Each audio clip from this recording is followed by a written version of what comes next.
ভারত যদি follow on এড়াতে পারে তাহলে ভারত এই ম্যাচ ড্র করতে পারবে, আর যদি ফলো অন এড়াতে না পারে তাহলে ভারত এই ম্যাচ হেরে যাবে। এমন ভয়, এমন আতঙ্ক নিয়েই চতুর্থ দিনের খেলা শুরু করে ভারত।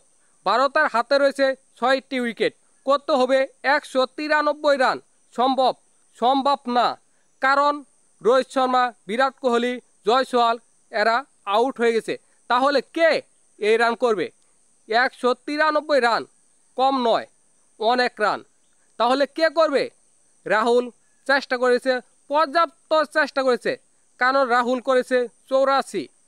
রাহুল যখন আউট হয়ে গেল তখন দলের রান 141, 6 উইকেট। তাহলে ভারতের ফলো অন এড়াতে এখনও প্রয়োজন 105 রান। কিভাবে করবে? হাতে রয়েছে 4টি উইকেট, রান করতে হবে 105 রান। সম্ভব? তখনও কিন্তু সম্ভব না। জাদেজার অসাধারণ ইনিংস, দুর্দান্ত ইনিংস করে ফেললো 77 রান।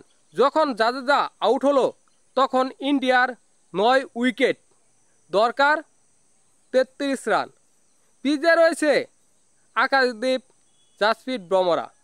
এই দুই বলারে কিভাবে এই 33 রান করবে? সম্ভব? সম্ভব না, তখনও অসম্ভব। আর যদি ভারত ফলো অন এড়াতে না পারে তাহলে ভারত 100% হেরে যাবে। আর যদি ফলো অন এড়াতে পারে তাহলে ভারত 100% এই ম্যাচ ড্র করবে এবং জিতলেও জিততে পারে, সেটার সম্ভাবনা খুবই কম। তারপরেও একটা সম্ভাবনা তো থাকেই। তখন জাসপ্রীত বুমরা, আকাশদীপ একটি একটি রান করে সবাই আনন্দ করে, সবাই উল্লাস করে। তখন দরকার ভারতের 4 রান ফলো অন এড়াতে। তখন আদিপ একটি বাউন্ডারি মারে, ভারতের ফলো অন এড়িয়ে ফেলে। অসাধারণ, দুর্দান্ত।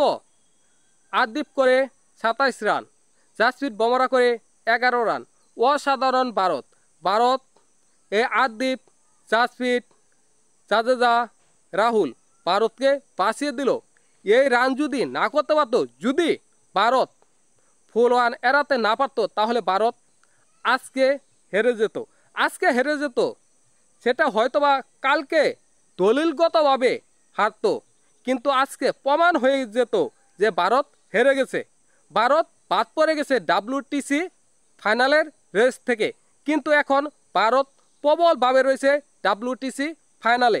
আমার হিসাবে এখন ভারত ফেভারিট WTC ফাইনালের দৌড়ে। ভারত খেলবে WTC ফাইনাল।